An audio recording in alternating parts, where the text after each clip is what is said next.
이 건물에서 불이 켜진 곳은 단 한 곳뿐이었습니다.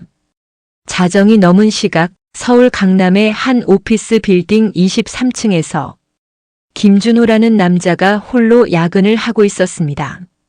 42살, 누가 봐도 한창 때라 할 나이였지만 그의 얼굴에는 젊음의 생기보다 지친 그림자가 더 짙게 드리워져 있었습니다.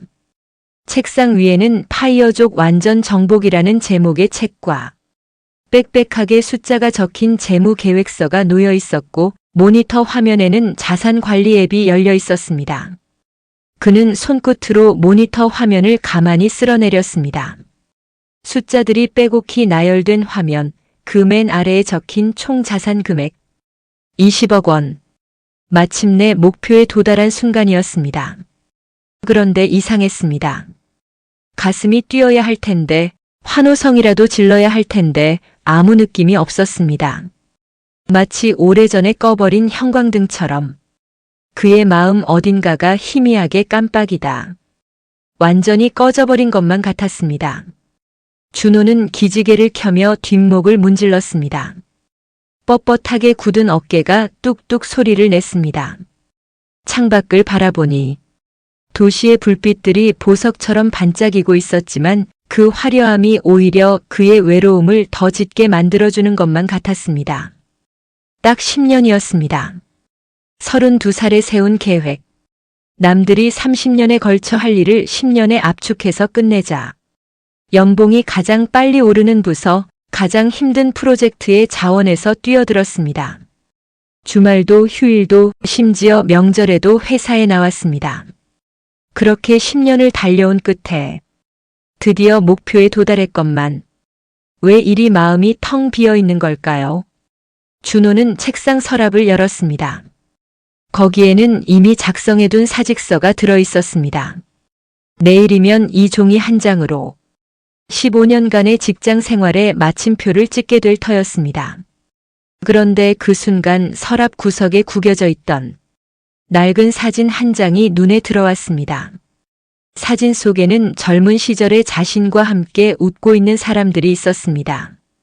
대학 동기들, 첫 직장 동료들, 그리고 한때 진심으로 사랑했던 여자의 얼굴도. 지금 그들은 모두 어디에 있을까요? 아니, 더 정확히 말하면 자신이 그들을 어디로 밀어냈을까요? 준호는 사진을 다시 서랍에 넣고 조용히 닫았습니다. 그리고 혼잣말처럼 중얼거렸습니다. 20억. 이 숫자를 위해 나는 뭘 버린 걸까? 다음 날 준호는 말끔하게 양복을 차려입고 회사에 출근했습니다. 15년간 매일 같이 올랐던 엘리베이터가 오늘따라 유독 느리게 느껴졌습니다. 23층 버튼을 누르는 손끝이 미세하게 떨렸습니다. 사직서를 제출하는 과정은 의외로 담담했습니다. 박성진 대표는 놀란 표정을 감추지 못했지만 준호의 굳은 결심을 확인하고는 악수를 건넸습니다. 수고 많았네, 준호 씨. 앞으로 좋은 일만 가득하길 바라네. 대표의 인사가 귓가에 맴돌았지만 준호의 마음에는 아무런 파문도 일지 않았습니다. 짐을 정리하고 회사를 나서는데 로비에서 누군가와 어깨가 부딪혔습니다. 아, 죄송합니다. 날카로우면서도 맑은 목소리였습니다. 고개를 드니 단발머리에 깔끔한 정장을 입은 여자가 서 있었습니다. 서류 뭉치를 가슴에 안은 채 약간 당황한 표정을 짓고 있었습니다. 괜찮습니다. 준호는 무심하게 대답하고 지나치려 했습니다. 하지만 그 순간 여자의 손에서 서류 몇 장이 바닥에 흩어졌습니다. 아, 잠깐만요. 여자가 황급히 서류를 줍기 시작했고 준호는 습관처럼 몸을 숙여 함께 서류를 집어들었습니다. 서류를 건네주려는 순간 준호의 시선이 문서 상단에 적힌 이름에 멈췄습니다. 한서연 팀장. 그 이름이 어딘가 낯익었습니다. 아, 마케팅팀의 새로 온 팀장. 업계에서 꽤 유능하다는 소문이 돌던 사람. 하지만 준호는 그녀와 직접 마주친 적이 없었습니다. 늘 자기 일에만 몰두하느라 다른 부서 사람들에게는 관심조차 두지 않았으니까요. 감사합니다. 한서연이 서류를 받아들며 미소를 지었습니다. 그런데 혹시 김준호 부장님 아니세요? 준호는 고개를 끄덕였습니다. 아, 저도 인사드리려고 했는데 이렇게 만나게 되네요. 오늘이 마지막 날이시라면서요. 소문이 빠르군요. 준호가 쓸쓸하게 웃었습니다. 그래요, 오늘이 마지막입니다. 한서연은 잠시 망설이더니 조심스럽게 말을 꺼냈습니다. 실례가 안 된다면 커피 한 잔 하실 수 있으세요? 사실 부장님께 여쭤보고 싶은 게 있었거든요. 준호는 잠깐 고민했습니다. 평소 같았으면 바쁘다는 핑계로 거절했을 겁니다. 하지만 오늘은 어차피 갈 곳도 만날 사람도 없었습니다. 좋습니다. 시간은 많으니까요. 그렇게 두 사람은 회사 근처의 작은 카페로 향했습니다. 그때는 몰랐습니다. 이 우연한 만남이 준호의 텅 빈 마음에 어떤 변화를 가져올지. 카페 안에는 은은한 재즈 음악이 흘러나오고 있었습니다. 오후의 햇살이 창문을 통해 비스듬히 들어와 테이블 위에 부드러운 무늬를 그렸습니다. 준호는 아메리카노를, 한서연은 카페라테를 주문했습니다. 커피가 나오기를 기다리는 동안 한서연이 먼저 입을 열었습니다. 사실 부장님 얘기는 많이 들었어요. 회사에서 가장 일을 잘하는 분이라고. 그런 분이 갑자기 퇴사하신다고 해서 솔직히 놀랐거든요. 준호는 쓴웃음을 지었습니다. 일을 잘한다. 그건 맞는 말일 수도 있겠네요. 그런데 그게 다였어요. 일만 잘했지 그 외에는 아무것도 못했습니다. 무슨 말씀이세요? 한서연이 고개를 갸웃거렸습니다. 커피가 도착했습니다. 준호는 잔을 들어 천천히 한 모금을 마셨습니다. 쓴맛이 혀끝에 퍼지는 것을 느끼며 그는 말을 이었습니다. 10년 동안 오직 돈만 바라보고 달렸어요. 친구들 연락도 끊고 가족 모임도 빠지고 연인과도 헤어지고 주변 사람들을 하나씩 지워나갔습니다.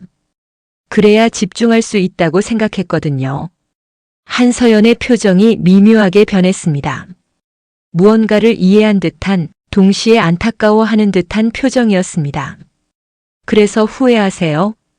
한서연이 조심스럽게 물었습니다. 준호는 한참을 망설였습니다. 창밖을 바라보며 지나가는 사람들을 바라보았습니다. 삼삼오오 웃으며 걷는 친구들, 손을 잡고 걷는 연인들, 아이 손을 꼭 잡은 부모들. 그들의 모습이 어쩐지 아득하게 느껴졌습니다. 후회라기보다는 허무함이라고 해야 할까요?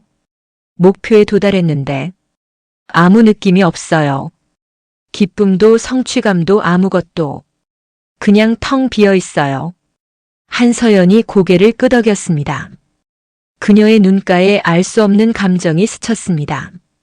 사실 저도 비슷한 경험이 있어요. 한서연이 조용히 말했습니다.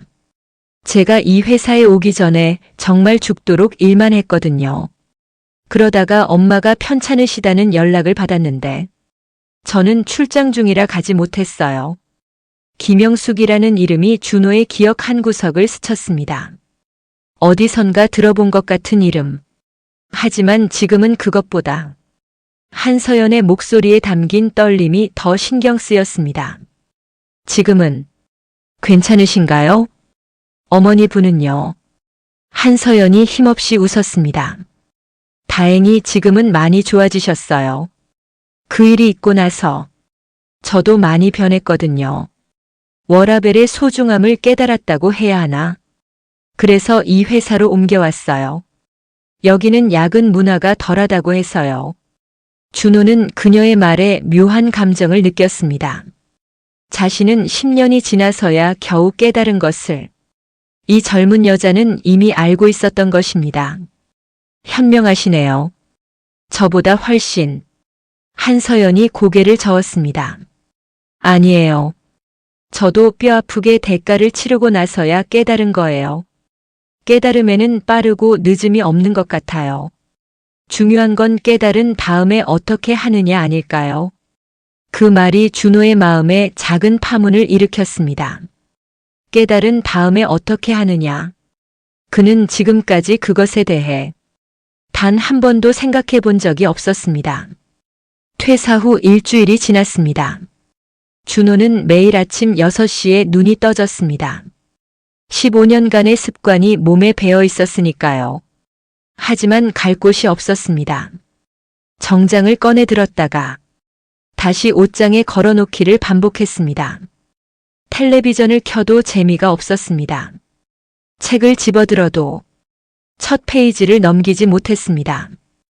혼자 여행을 떠나봤지만 아무리 아름다운 풍경을 봐도 그것을 함께 나눌 사람이 없으니 그저 정보 화면을 보는 것 같았습니다. 그러던 어느 날 휴대폰에 메시지가 하나 도착했습니다.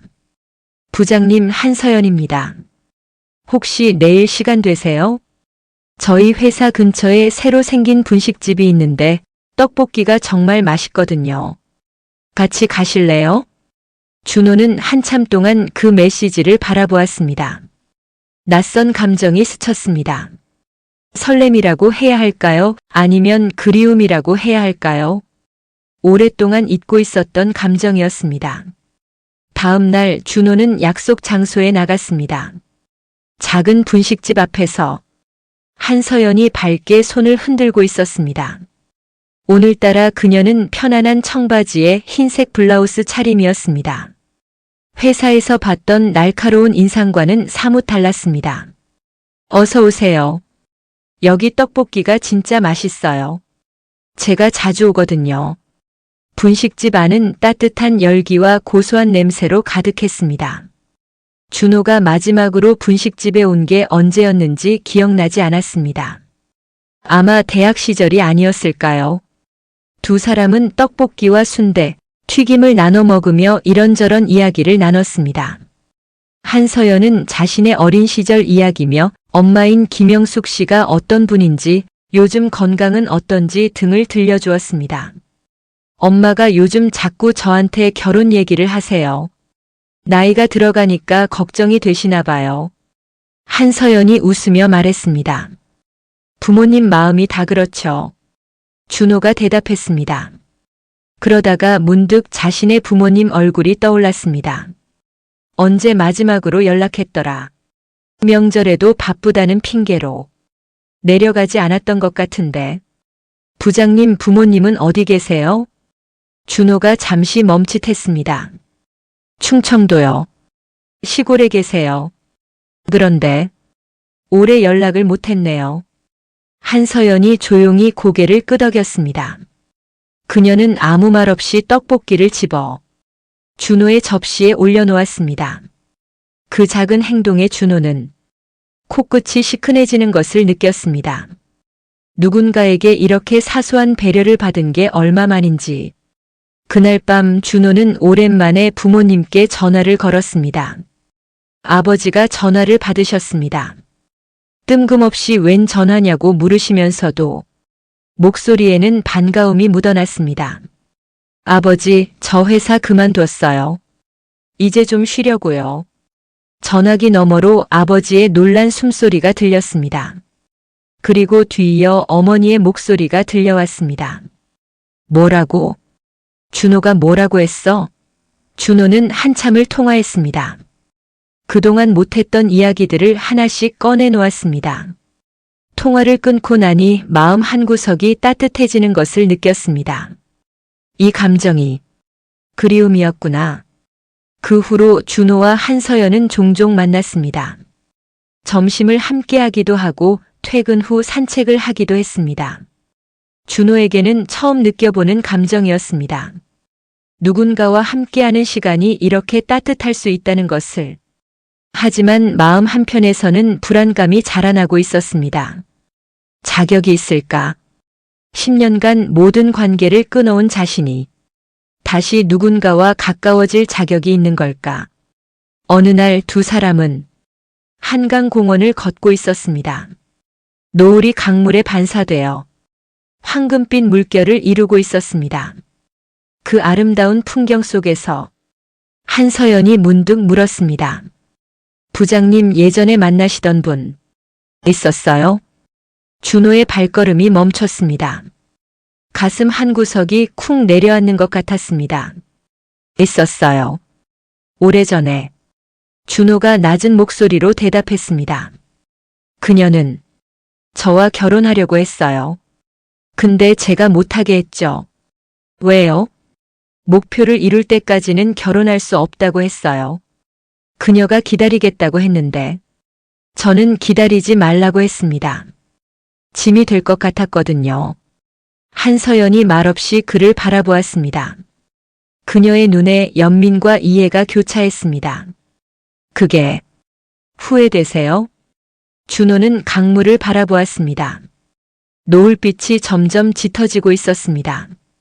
후회라기보다는 미안함이에요.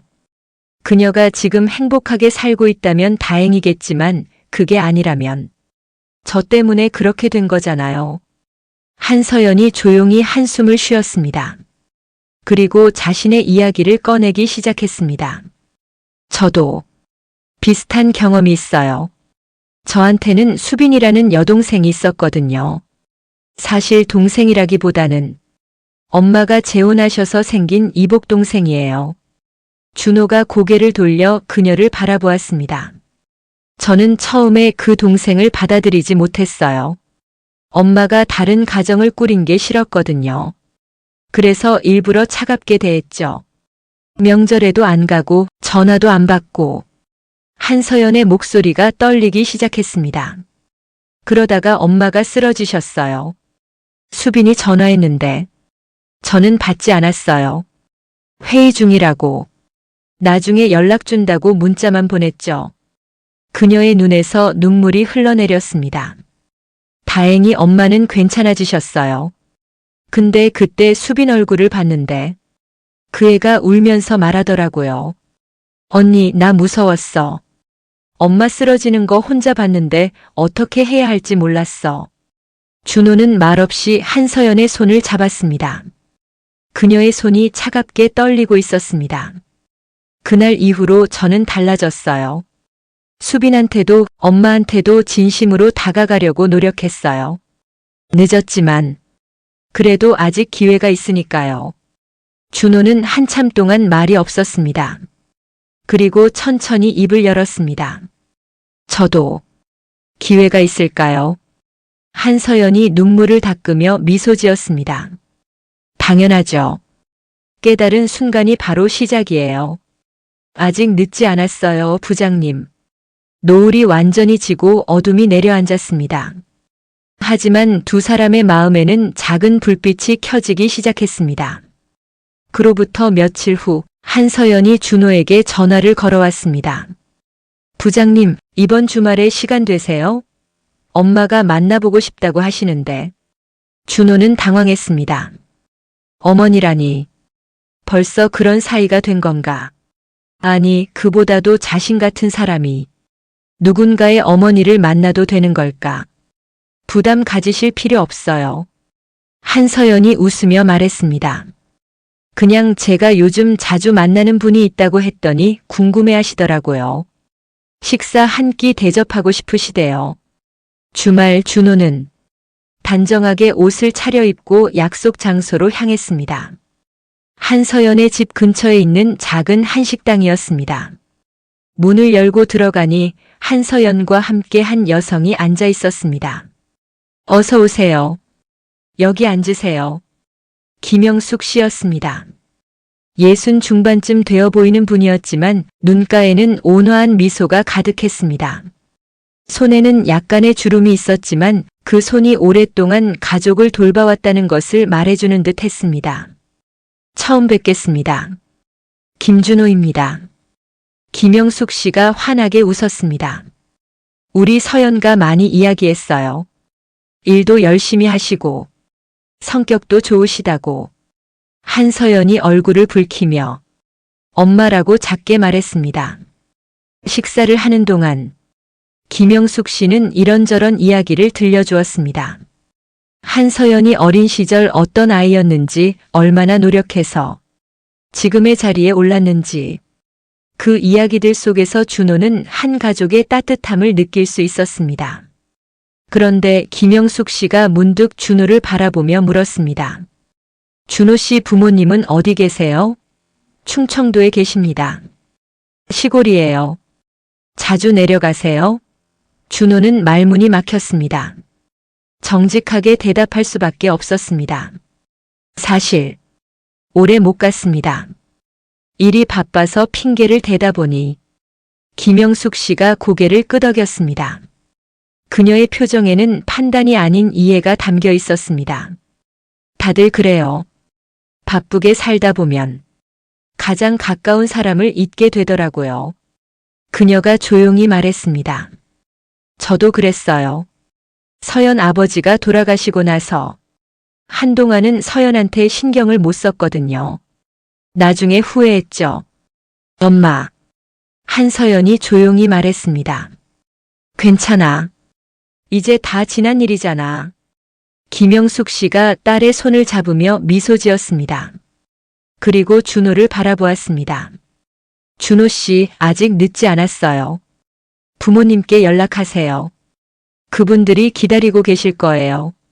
그 말이 준호의 마음 깊은 곳을 건드렸습니다.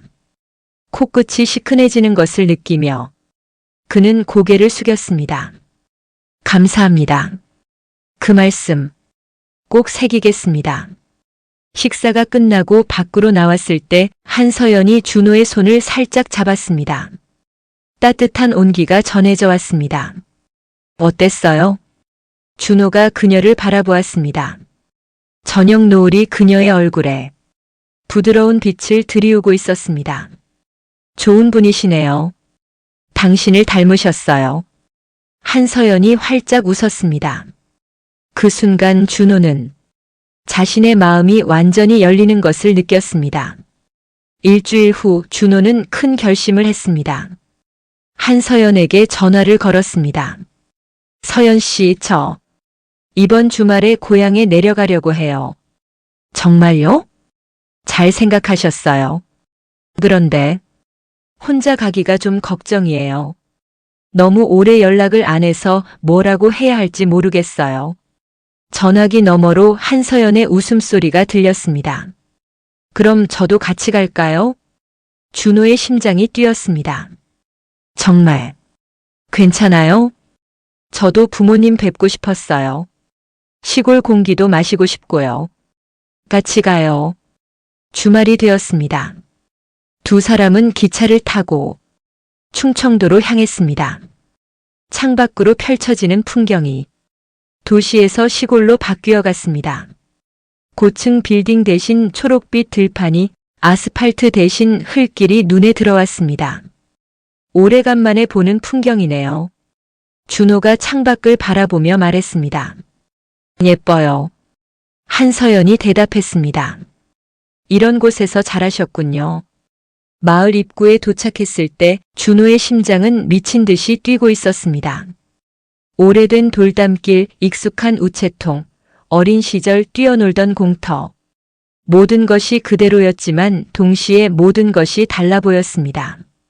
작은 대문 앞에 섰을 때 문이 열리며 어머니가 나오셨습니다. 흰머리가 많이 늘어 있었습니다. 등도 예전보다 굽어 있었습니다.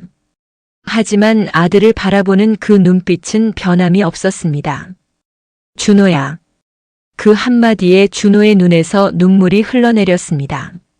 10년 동안 참아왔던, 아니 외면하고 있었던 감정들이 한꺼번에 터져 나왔습니다.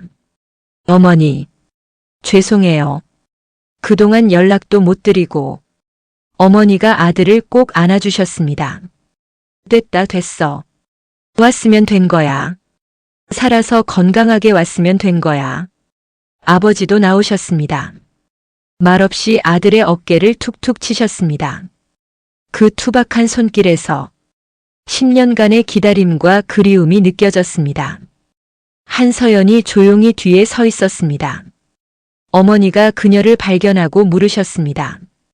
이 아가씨는 누구야? 준호가 눈물을 닦으며 대답했습니다. 제 소중한 사람이에요, 어머니. 한서연이 정중하게 인사했습니다. 안녕하세요. 한서연이라고 합니다. 어머니의 얼굴에 환한 미소가 번졌습니다. 어서 들어와. 배고프지? 밥 해놓았어. 그날 저녁 네 사람은 작은 밥상에 둘러앉아 식사를 했습니다. 어머니가 차려주신 된장찌개와 나물 반찬, 갓 지은 흰 쌀밥. 15년간 고급 레스토랑에서 먹던 음식보다 그 소박한 밥상이 더 맛있었습니다. 식사 후 준호와 아버지는 마루에 앉아 이야기를 나눴습니다. 아버지가 먼저 입을 여셨습니다. 회사 그만뒀다며. 괜찮냐? 네, 아버지. 이제 좀 다르게 살아보려고요. 아버지가 고개를 끄덕였습니다. 잘 생각했다. 돈은 벌면 되지만 시간은 못 사. 사람도 못 사고. 그 말에 준호는 고개를 숙였습니다. 죄송합니다, 아버지. 그동안 너무 정신없이 살았어요. 아버지가 아들의 등을 토닥였습니다. 이제 알았으면 됐어. 앞으로 잘하면 되는 거야. 밤하늘에 별이 쏟아지고 있었습니다. 도시에서는 볼 수 없었던 별빛이 마당 가득 내려앉았습니다. 한서연이 준호 옆에 와서 섰습니다. 별이 정말 예쁘네요. 준호가 하늘을 올려다보았습니다. 그러게요. 예전에는 이 별이 당연한 줄 알았는데 10년 만에 다시 보니까 새삼스럽네요. 한서연이 조용히 말했습니다. 저도 부장님 덕분에 많이 생각하게 됐어요. 저도 더 자주 엄마 만나야겠다고. 준호가 그녀를 바라보았습니다. 오히려 제가 고마워요. 당신이 아니었으면 여기 오지 못했을 거예요. 두 사람은 말없이 서로를 바라보았습니다. 별빛 아래서 두 사람의 그림자가 하나로 겹쳤습니다. 서연 씨. 준호가 조용히 말했습니다. 당신과 함께라면 다시 시작할 수 있을 것 같아요. 텅 빈 마음을 다시 채울 수 있을 것 같아요. 한서연이 미소 지었습니다. 저도요. 부장님 아니 준호 씨 덕분에 많은 걸 깨달았어요. 서로가 서로를 구원한 순간이었습니다. 그로부터 1년이 지났습니다. 준호의 삶은 완전히 달라져 있었습니다. 더 이상 새벽부터 밤늦게까지 일하지 않았습니다. 대신 아침에 일어나면 창문을 열고 맑은 공기를 마셨습니다. 한 달에 한 번은 부모님을 찾아뵈었고 매주 한 번은 한서연과 함께 시간을 보냈습니다. 통장의 숫자는 예전만큼 빠르게 늘어나지 않았습니다. 하지만 마음속 통장은 날마다 풍요로워지고 있었습니다. 어느 봄날 준호와 한서연 그리고 양가 부모님이 함께 한자리에 모였습니다. 김영숙 씨와 준호의 어머니는 처음 만났지만 금세 친해졌습니다. 농담을 주고받으며 웃음꽃이 피었습니다. 준호의 아버지가 술잔을 들며 말했습니다. 우리 아들이 늦게 철이 들었지만 그래도 좋은 사람 만났으니 다행이야. 김영숙 씨가 웃으며 대답했습니다. 우리 서연도 준호 씨 만나고 많이 밝아졌어요. 서로 좋은 영향을 주는 것 같아요. 한서연의 여동생 수빈도 함께 자리했습니다. 언니 남자친구. 진짜 좋은 사람인 것 같아. 수빈이 작게 속삭였습니다. 한서연이 웃으며 대답했습니다. 그렇지? 나도 그렇게 생각해. 준호는 그 광경을 바라보며 마음이 뭉클해졌습니다. 1년 전만 해도 상상할 수 없었던 풍경이었습니다. 텅 빈 사무실에서 홀로 야근하던 그때의 자신과 지금의 자신이 같은 사람이 맞는지 의문이 들 정도였습니다. 한서연이 그의 손을 잡았습니다. 뭐 생각해요? 준호가 미소 지었습니다. 그냥 행복하다는 생각. 이런 게 행복인가 보다. 한서연이 그의 손을 꼭 쥐었습니다. 저도요. 식사가 끝나고 가족들이 흩어진 뒤 두 사람은 공원을 걸었습니다. 벚꽃이 만개에 있었습니다. 분홍빛 꽃잎이 바람에 흩날리며 두 사람의 어깨 위로 내려앉았습니다. 서연 씨. 준호가 걸음을 멈추며 말했습니다. 고마워요. 당신이 제 인생을 바꿔줬어요. 한서연이 고개를 저었습니다. 아니에요. 준호 씨가 스스로 바뀐 거예요. 저는 그냥 옆에 있었을 뿐이에요. 그래도요. 당신이 없었으면 시작도 못했을 거예요. 두 사람은 벤치에 앉아 벚꽃을 바라보았습니다. 봄바람이 살랑살랑 불어왔습니다. 준호가 천천히 말했습니다.